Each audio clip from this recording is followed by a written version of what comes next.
তো এটা একটা একেবারে মানে ফ্যাকচুয়াল হিসেবে এটা ভুল বলেছেন উনি। আর তাছাড়া তো যেগুলো বললেন যে মানে যেটা মনে হচ্ছিল যে আ মানুষ মাত্রই ভুল করে। এই কথাটা বোধহয় আর ধোপে টিকলো না। আমার সাক্ষাৎকারটা শুনতে এরকমই মনে হয়েছিল। আল জাজিরার যে সাংবাদিক উনি কিন্তু বারবার করে বলছিলেন যে আপনাদের পত্রিকা ডেইলি স্টার, প্রথম আলো থেকে শুরু করে যত জায়গাতে এত কথা এসছে আপনি একেবারে ক্যাটেগরিক্যালি ডিনাই করছেন। উনি একই লুপের ভিতরে ভাঙা রেকর্ডের মতোই এই কথাগুলো বলে গেলেন যে মির্জা ফখরুল ইসলাম আলমগীর বিএনপির মহাসচিব তিনি আজকে আল জাজিরায় একটি সাক্ষাৎকার দিয়েছেন। যে সমস্ত প্রশ্নই করা হয়েছে তাকে আপনি নিশ্চয়ই দেখেছেন যে সবই তিনি নাকচ করে দিয়েছেন। তেমনি তিনি বলেছেন যে এগুলো অভিযোগ সবই বায়াসড। তিনি এফবিআই যে তারেক রহমানের বিরুদ্ধে এসে স্বীকারোক্তি দিয়ে গিয়েছে, বলেছে FBI biased. Human rights commission তারা যে বাংলাদেশে 2001 থেকে 2006 সালে মানবাধিকার লঙ্ঘিত হয়েছে সেটিকে তারা বলেছে এটি বায়াসড। জাতিসংঘ বায়াস। যত রকম অভিযোগ বিএনপির বিরুদ্ধে আনা হয়েছে বা বিভিন্ন সময় পত্রপত্রিকায় আন্তর্জাতিক মাধ্যমগুলোতে এসেছে সবকে তিনি বায়াস বলে নাকচ করার চেষ্টা করেছেন। কিন্তু তিনি কি নাকচ করতে পেরেছেন আঞ্জুমান? আপনি মোটামুটি পুরো সাক্ষাৎকারটার একেবারে একটা সারমর্ম উপস্থাপন করেছেন। আমার যেটা মনে হয় যে উনি শুধুমাত্র যে সত্যকে একেবারেই ডিনাই করেছেন সেটাই না, উনি উনার যে একটা পরিচিতি ছিল যে উনি বাংলাদেশের একজন প্রবীণতম রাজনীতিবিদ, সবচাইতে অভিজ্ঞ রাজনীতিবিদ। আমার কেন যেন মনে হচ্ছে উনি বোধহয় সেই জায়গাটা থেকে সরে যাবেন। সবার মনের ভিতরে যে অধ্যাপক হিসাবে বা শিক্ষক হিসাবে বা রাজনীতিক হিসেবে উনার যে একটা সম্মানের জায়গা ছিল, আমার মনে হচ্ছে যে উনি সেই জায়গাটার প্রতি সুবিচার করতে পারেননি। আর এটা কেন উনি করলেন সেটাও কিন্তু একটা প্রশ্ন। আমি যেটা সবসময় করি যে সামনে যে জিনিসটা থাকে সেই জিনিসটার পিছনের কারণগুলোকে আমি একটু দেখার চেষ্টা করি। তো এটা কি শুধুমাত্রই উনার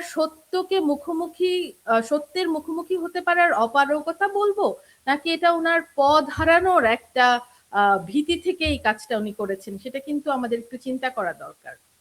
আপনি দেখুন আমাদের রাজনীতিতে আমরা দেখি কেউ কারো দায় কিংবা ভুল এগুলো স্বীকার করতে চায় না। তাকে তাকে প্রশ্ন করা হয়েছিল যে এই 5ই আগস্টের পরে বাংলাদেশে বিএনপির বিরুদ্ধে সর্বোচ্চ পর্যায়ে চাঁদাবাজির অভিযোগ রয়েছে। তিনি বললেন কি যে আওয়ামী লীগের লোকেরা বিএনপির সবকিছু কেড়ে নিয়েছিল, তারা তা পুনরুদ্ধার করেছে। আপনি নিশ্চয়ই মার্ক করেছেন জিনিসটি। হ্যাঁ, মার্ক করেছি। এবং আপনি যদি দেখেন এই যে বিএনপির এখন তো যে একতরফা বা দুই তরফা বলতে হয়, বিএনপি এবং জামাতের ভিতরেই মূলত কন্টেস্ট হচ্ছে সব জায়গাতে, ইলেকশন সামনে, যে 12 ফেব্রুয়ারি ইলেকশনকে সামনে রেখে। আপনি যদি খেয়াল করে দেখেন যতজন কোটিপতি আছেন বিএনপি থেকে যারা নমিনেশন পেয়েছেন, তো এই যে আওয়ামী লীগের সময় নাকি বিএনপিদেরকে কোণঠাসা করে রাখা হয়েছিল, তারা কোথাও জায়গা পেতেন না, তাদের নির্যাতন নিপীড়নে তারা একেবারে শেষ হয়ে গেছেন, সেই হলফনামা কিন্তু সে কথা বলে না। একেবারে হলফনামাতে যদি পুরোটা সত্য ওনারা উপস্থাপন নাও করেন, তারপরেও কিন্তু এটা এখন পানির মতোই পরিষ্কার যে আওয়ামী লীগ ক্ষমতায় থাকার সময়ও কিন্তু ওনারা যথেষ্টই সুযোগ সুবিধা ভোগ করেছিলেন। তো সেই হিসাবে এসে এখন যখন, যেখানে ওনারা বলতে চান আওয়ামী লীগ নাই, আওয়ামী লীগের যে একটা সমর্থন বেস আছে সেটাকে তো ওনারা মোটামুটি ডিনাই করেন, তার এ সমস্ত মিথ্যাচার হচ্ছে। তবে ওই সাক্ষাৎকারে একটা কথা উনি কিন্তু যেটা বলেছেন যে যে মামলাগুলোর কথা আপনি বললেন, যে মামলাগুলো দায়ের করা হয়েছিল, পরবর্তীতে যে এফবিআই এসে সেটাতে সাক্ষ্য দিয়ে গেছে, ওগুলো কিন্তু উনি বলেছেন আওয়ামী লীগ মামলাগুলো করেছে। কথাটা কিন্তু ঠিক না। মামলাগুলো কিন্তু অধিকাংশই হয়েছিল সেই 111 এর তত্ত্বাবধায়ক সরকারের সময়। তো এটা একটা একেবারে মানে ফ্যাকচুয়াল হিসেবে এটা ভুল বলেছেন উনি। আর তাছাড়া তো যেগুলো বললেন যে মানে যেটা মনে হচ্ছিল যে মানুষ মাত্রই ভুল করে, এই কথাটা বোধহয় আর ধোপে টিকলো না। আমার সাক্ষাৎকারটা শুনতে এরকমই মনে হয়েছিল। আল জাজিরার যে সাংবাদিক উনি কিন্তু বারবার করে বলছিলেন যে আপনাদের পত্রিকা ডেইলি স্টার, প্রথম আলো থেকে শুরু করে যত জায়গাতে এত কথা এসছে আপনি একেবারে ক্যাটেগরিক্যালি ডিনাই করছেন। উনি একই লুপের ভিতরে ভাঙা রেকর্ডের মতোই এই কথাগুলো বলে গেলেন যে নো এভরিথিং মানে all possible things are fictitious এবং এগুলো হচ্ছে গিয়ে Biased. সাজানো, বায়াসড এবং বানানো। জি, এতে করে কি মানে তার কি মনে মানে দেখুন যত রকমের অভিযোগ সব তিনি অস্বীকার করলেন, অন্যদিকে শেখ হাসিনা কিংবা আওয়ামী লীগের বিরুদ্ধে যত অভিযোগ সেগুলো সঠিক, মানে আপনি দোষী আমি নির্দোষ। একেবারে হ্যাঁ, এই চর্চা থেকে মানে এতে করে কি মানুষ, তারা কি মনে করে যে মানুষ বোঝে না?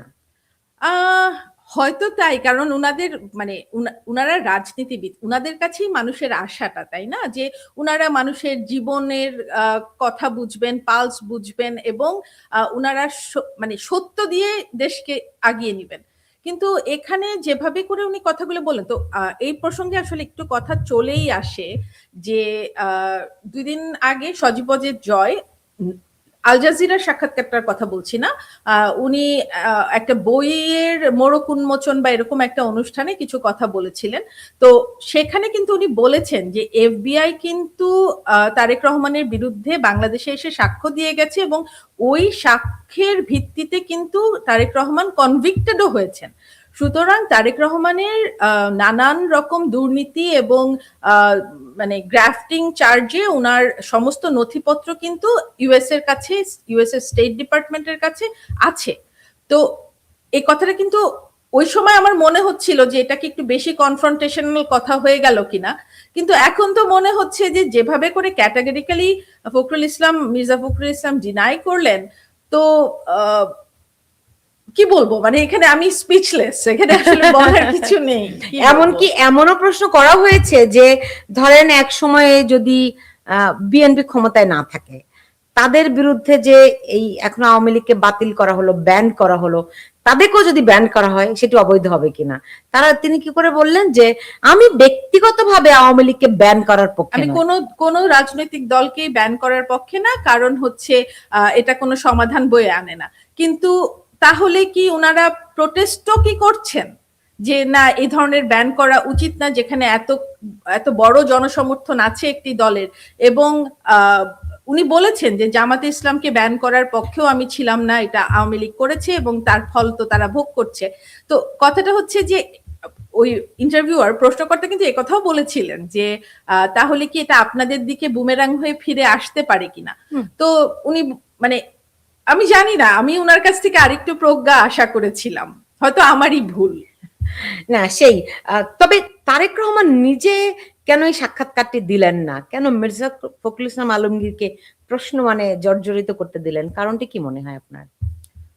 এখন তারেক রহমানকে কি আসলে কখনো আমরা সরাসরি, বিবিসি বাংলাতে উনি একটা সাক্ষাৎকার দিয়েছিলেন, সেটা ছিল বাংলাদেশে আসার আগে এবং এটা ভার্চুয়ালি, এবং যে প্রশ্নগুলো করা হয়েছিল বিভিন্ন সোশ্যাল মিডিয়াতে এই সমালোচনাটা কিন্তু ঘুরছিল, মনে হচ্ছিল যে প্রশ্নগুলো তাকে আগেই জানিয়ে দেওয়া হয়েছে বা প্রশ্নগুলো খুবই সহজ উত্তর, বিড়াল, পশু পাখি, উনার বাসাতে উনি কি কি প্রাণী পালতেন, বা মানে উনাকে কিন্তু ওই যে যেটাকে আমরা বলি যে কঠিন প্রশ্ন মানে জর্জরিত কিন্তু কখনো করা হয়নি।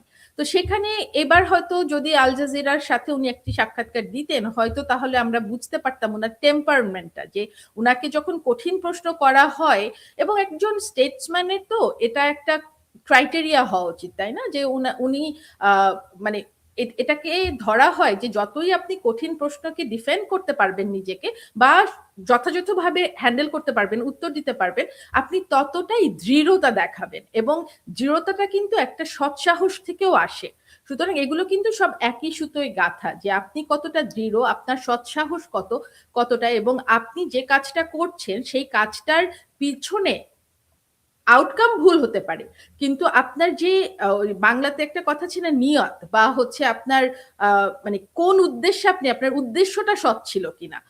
আউটকাম তো ভুল হতেই পারে, আমরা তো ভবিষ্যৎ জানি না, মানুষ মাত্রই, আমরা যে কোনো ডিসিশনেরই নানান রকম ভাবে আউটকাম আসতে পারে।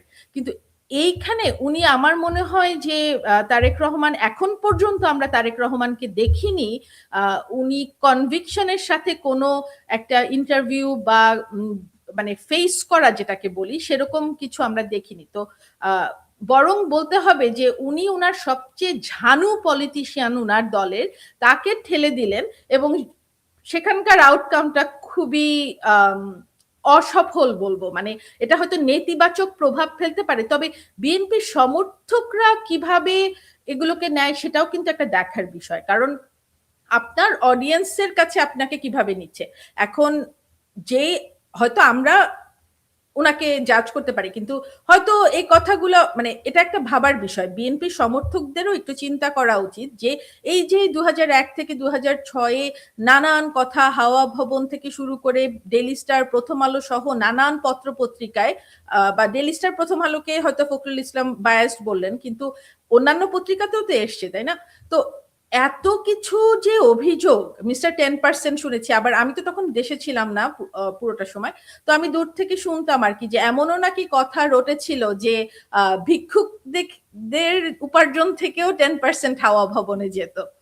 তো সেই ধরনের এলিগেশনকে এত ক্যাটাগরিক্যালি ডিনাই করাটা কতটুকু বুদ্ধিমানের কাজ হলো ওনারা বলতে পারবেন। তো ওই যে আপনার অরিজিনাল প্রশ্ন যেটা, যে তারেক রহমান কি ইন্টারভিউটা ফেস করতে পারতেন কিনা, তো ওই যে যেহেতু মানে হয়তো ওনার নিজের ভিতরেই সৎসাহস বা ওই সত্যকে মুখোমুখি হওয়ার যে কনভিকশন, ওটার হয়তো কিছুটা অভাব আছে।